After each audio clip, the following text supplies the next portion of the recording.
अस्सलामुअलैकुम वरहमतुल्लाहि वबरकातुहू और सुबह बखैर ज़िंदगी। आज के इस तफसीली जायज़े में हम एक बहुत ही गहरी और ख़ूबसूरत तहरीर पर बात करने वाले हैं। ये वो अल्फाज हैं जो अक्सर हम एक दूसरे को भेजते हैं, लेकिन अगर ज़रा रुक कर इन पर गौर किया जाए तो इनके अंदर एक मुकम्मल रूहानी नफ्सियात छुपी हुई है। ये कोई आम सा रिवायती पैगाम नहीं है, बल्कि इंसानी जहन और रूह के एक हैरत अंगेज सफ़र का खाका है। तो आइए मिलकर इसका जायज़ा लेते हैं। इस पूरी बहस का मरकज़ एक इंतहाई ताकतवर जुमला है, और वो ये कि तन्हाई में रब से नामुमकिन मांगना दरअसल यकीन का इम्तिहान है। ये सोचने की बात है कि आम तौर पर तन्हाई का मतलब अकेलापन या उदासी लिया जाता है ना? लेकिन इस तहरीर के मुताबिक ये वो ख़ास लम्हा है जब हम अपने सबसे सच्चे और खालिस जज्बात के साथ खड़े होते हैं। तन्हाई में किसी ऐसी चीज़ की तलब करना जो दुनिया के ज़ाहिरी उसूलों के हिसाब से बिल्कुल नामुमकिन लगती हो, दरअसल इस बात का टेस्ट है कि हमारा अपने रब की ताकत पर कितना पुख्ता यकीन है।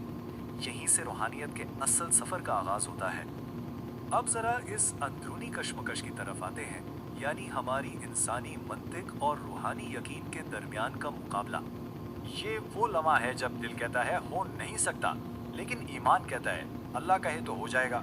ये बड़ी ज़बरदस्त बात है। हमारी इंसानी मंतिक जो कि सिर्फ ज़ाहिरी हालात और वसाइल को देखती है, वो फ़ौरन हार मान लेती है, लेकिन इसके बिल्कुल बरक्स रूहानी कुव्वत यानी ईमान इस मंतिक को मुकम्मल तौर पर रद्द कर देता है। असल कामयाबी तभी मिलती है जब सोच मायूसी से निकलकर इस गैर मुतज़लज़िल यकीन में बदल जाए।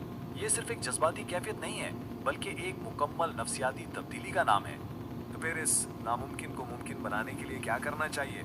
माखज़ में बाकायदा दुआ का एक फार्मूला दिया गया है, आइए उसे देखते हैं। इस तहरीर ने कितनी सादगी और खूबसूरती से 3 शराइत बताई हैं जो मोजज़ात को जन्म देती हैं। पहला कदम है दुआ में आंसू, जो आजिज़ी और सच्चे होने की निशानी है। दूसरा कदम है दिल में उम्मीद, यानी हालात जैसे भी हों अंदर का यकीन नहीं टूटना चाहिए। और तीसरा कदम है लबों पर या रब की पुकार। जब ये तीनों चीज़ें आंसू, उम्मीद और खुलूस भरी पुकार एक साथ मिल जाती हैं तो रूहानियत का एक बिल्कुल नया दरवाज़ा खुल जाता है। और फिर इस सारे अमल का नतीजा क्या निकलता है?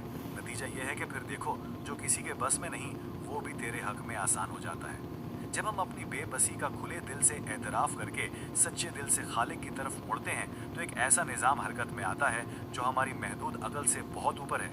वो रुकावटें जो बज़ाहिर पहाड़ लगती हैं वो भी इंतहाई आसानी से सुलझने लगती हैं। गुफ्तगू को मज़ीद आगे बढ़ाते हैं और ताल्लुक़ इलाही के इन सुतूनों की बात करते हैं जो खालिक के साथ हमारे रिश्ते की बुनियाद हैं।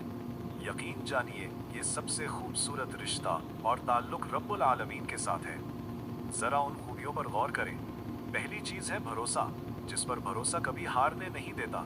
हारना तो दरअसल एक ज़हनी कैफियत है और ये भरोसा हमें उससे बचाता है। फिर है तवक्कुल, जिस पर तवक्कुल कभी गम में मुब्तला नहीं होने देता। और तीसरी खूबी है उम्मीद, जिससे उम्मीद कभी मायूस नहीं होने देती। ये चीज़ें इंसान के अंदरूनी दिफाई निज़ाम को मजबूत तरीन बना देती हैं। इसी तरह अगली खूबियों की तरफ चलें तो यकीन का जिक्र है, जिस पर यकीन कभी खाली हाथ नहीं लौटाता। फिर ईमान है, जिस पर ईमान कभी बहकने नहीं देता, वो हमें हमेशा सीधे रास्ते पर रखता है। और आखिर में है तवज्जो, जिसकी तरफ तवज्जो कभी भटकने या इधर उधर होने नहीं देती। ये कोई आम बातें नहीं है, बल्कि ये रूहानी मजबूती का एक कमाल का फ्रेमवर्क है। अब हम इस माखज़ के आखिरी और इंतहाई ताकतवर हिस्से की तरफ आते हैं, जो कि ज़ाविया नज़र को बदल देने वाली एक हतमी दुआ है। यहाँ अल्फाज कुछ यूँ हैं: या रब्बुल आलमीन, अपनी मोहब्बत को मेरे लिए हर चीज़ की मोहब्बत से बढ़ा दे और मुझ में अपना खौफ हर चीज़ के खौफ से ज़्यादा कर दे। इस दुआ का कमाल देखिए कि ये मोहब्बत और खौफ का एक ज़बरदस्त तवाज़ुन मांग रही है। मोहब्बत वो जो खालिक के करीब लाए और खौफ वो जो गलत रास्ते पर जाने से रोके। मुतज़ाद जज्बात का यही तवाज़ुन तो असल रूहानियत की बुनियाद है। और फिर ये दुआ एक मुकम्मल पैराडाइम शिफ्ट यानी सोच की तब्दीली का तकाजा करती है। दुनिया की हर तलब पर अपनी मुलाकात का शौक़ गालिब कर दे। इसका ये मतलब हरगिज़ नहीं कि हम दुनिया को छोड़ दें, बल्कि इसका मतलब ये है कि इस अब्दी और रूहानी हदफ को हर मादी और वक्ती ख्वाहिश से बड़ा तस्लीम कर लिया जाए। ये इंसानी ज़िंदगी के मकासद को एक आला तरीन हदफ की तरफ मोड़ने की शानदार इल्तिजा है। इस आखिरी स्लाइड में जो बात सबसे ज़्यादा दिलचस्प है वो मादी और रूहानी तस्कीन के दरमियान ये हतमी मवाजना है। तहरीर के अल्फाज हैं: और जब तू दुनिया वालों को उनकी दुनिया से ठंडक दे तो मेरी आंखों की ठंडक अपनी इबादत में रख दे। ये कितना गहरा जुमला है। एक तरफ वो लोग हैं जो माल, शोहरत और दुनिया में सुकून ढूंढते हैं, और दूसरी तरफ वो सच्चा और दायमी सुकून है जो सिर्फ खालिक की बंदगी में मिलता है।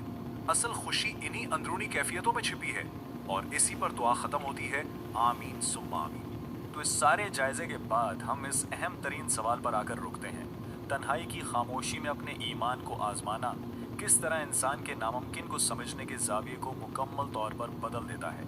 ज़रा इस पर गौर कीजिएगा।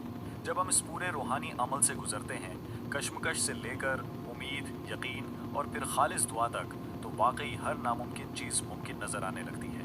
हम उम्मीद करते हैं कि आज की इस गुफ्तगू ने आपके लिए गौर व फिक्र के कुछ नए दरवाजे ज़रूर खोले होंगे। इसी ख्याल के साथ हम आज के इस जायज़े को यहीं मुकम्मल करते हैं।